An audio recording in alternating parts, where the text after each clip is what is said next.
Naunang huminto yung dollars.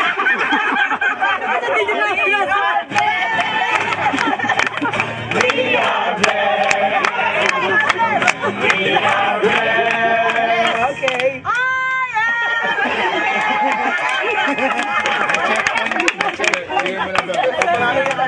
Pwede, magkano sponsor mo? May $2 ho ako rin. More, Lord, more. Ay, ano, bago ako mag-share at saka manalangin, ay ano, kakain muna tayo. Balik ka nun yan. Sige, pasa na rin ganun. Pasa rin niya na. Ikaw mag-pray ko na kayo. Isang hallelujah lang. Hindi naman natapata. Pray muna na. Ayan, Lord, that's our meat offering to you, Lord. Food offering in the name of Jesus.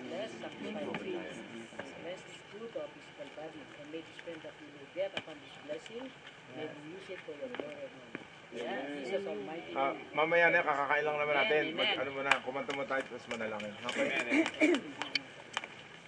Okay, upo muna, Pastor Rolly. Kami na bahala dyan. Kami na. Sige.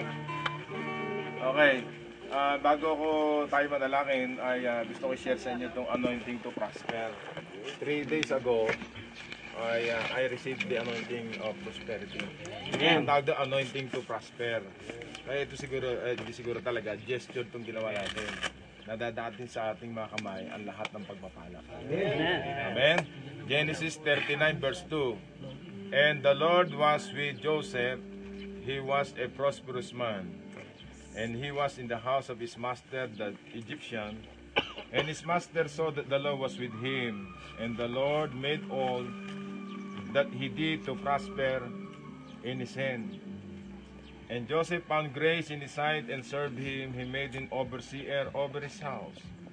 And all that he had, he put into his hand. Katulad ngayong araw na ito.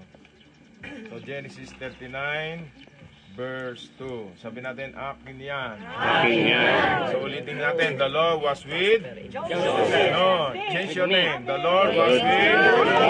So the Lord sumayangin.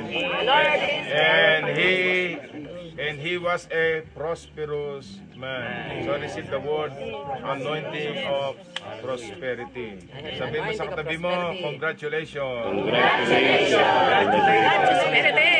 Yan ang anointing natin nagtatapos yung buong ito. Kaya yung pagpunta natin dito ay talaga namang bless na bless tayo lahat. Amen? Kaya yung tinira namin doon, free gift. Pati pagkain, free gift. Pati dito, free. Lahat free. Hallelujah. Hinahabi tayo ng libre. Totoo yan. Kaya pagpalain tayo ng Panginoon sa Jesus Christ the Deliverer leadership under the anointing of the Holy Spirit. Sabi natin, thank you Lord. Thank you Lord. Thank you Lord. Praise God. Amin tayo sa Panginoon. Give thanks. Give thanks with the grateful God.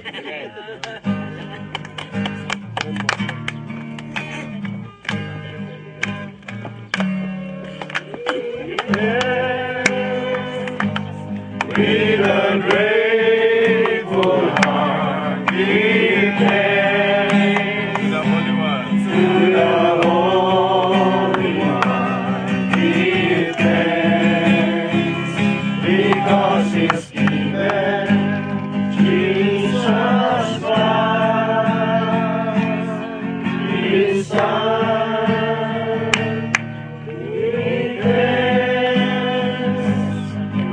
a grateful heart, give thanks to the Holy One. Give thanks because He's given Jesus Christ, His Son.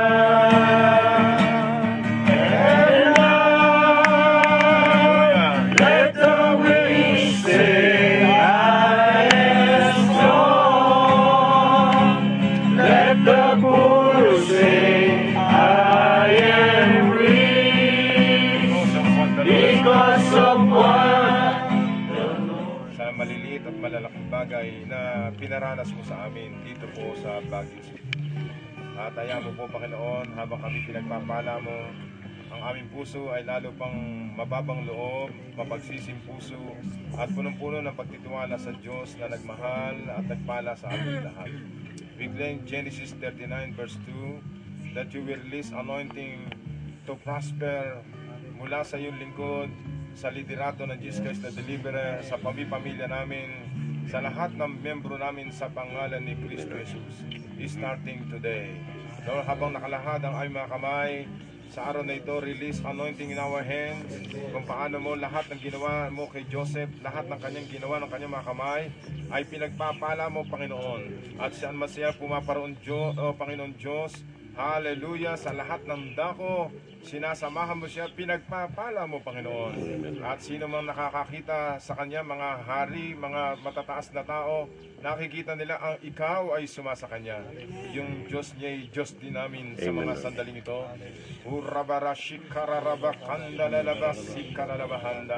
Lord, we want to enjoy your presence in the name that is above every name. Come on, speak in tongues in a few minutes.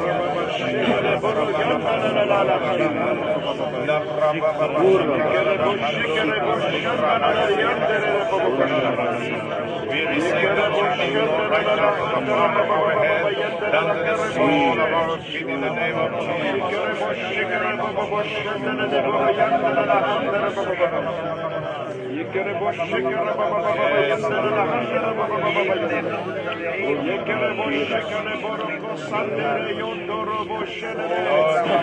Ngayong umaga, naalala namin 14 years ago when we were there in the Roman City, Malipang the nations of the earth. At iyon ay nangyari na ganap, Panginoon, kami ay pinagpala mo. Ngayong araw na ito, hallelujah, we are here joining together.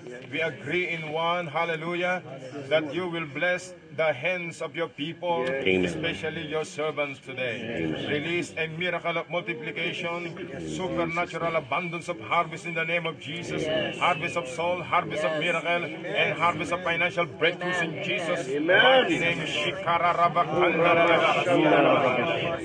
At habang kami pinagpapala mo, Panginoon Diyos, huwag namin makalimutan that God gave us power to get wealth in the name of Jesus. Lord, we receive it by faith. We claim it in our spirit. We receive it in our spirit in the name of Jesus. Lord, salamat po sa araw na ito. Na-enjoy namin ang iyong hallelujah, yung presensya sa lugar na ito at sa aming pag-uwi buong mamaya. Mula dito hanggang sa aming mga tahanan, balutan kami lahat ng dugo ni Jesus. Lagyan ng mga anghel ang aming mga sasakyan. Let me grant the last the throne. In the mighty name of Jesus, Kawan Diyos ng kabundukan at Diyos ng kapatagan. You are in everywhere, Lord. Goodness and mercy shall follow us all the days of our lives. And we will dwell in the house of the Lord forever and ever. Lord, dinudulog din namin sa iyo sa darating na February 12, ang aming pong couples day, couples night, date with our spouse. Pagpalain mo ito, Panginoon Diyos, sa pangalan ni Kristo Jesus. Maraming mag-asawa, Panginoon, lalong maging maligaya sa kanilang paglilingkod sa iyo, sa kanilang pagsasama, pag ganun din ang financial na hiningi nila ay pagkaloob mo, Panginoon Diyos. Dinudulog din namin sa iyo si Pastor Ronnie sa kanyang pag-alis sa Biyernes. Panginoon, pagpalain mo po siya, ituro nyo kami sa kanya, ipagtiray nyo, papuntang Qatar, hallelujah, at saka sa Dubai, sa Singapore, 2 linggo, sa Qatar, 3 buwan, hallelujah, in Jesus' name at sa Dubai. In the name of the Lord.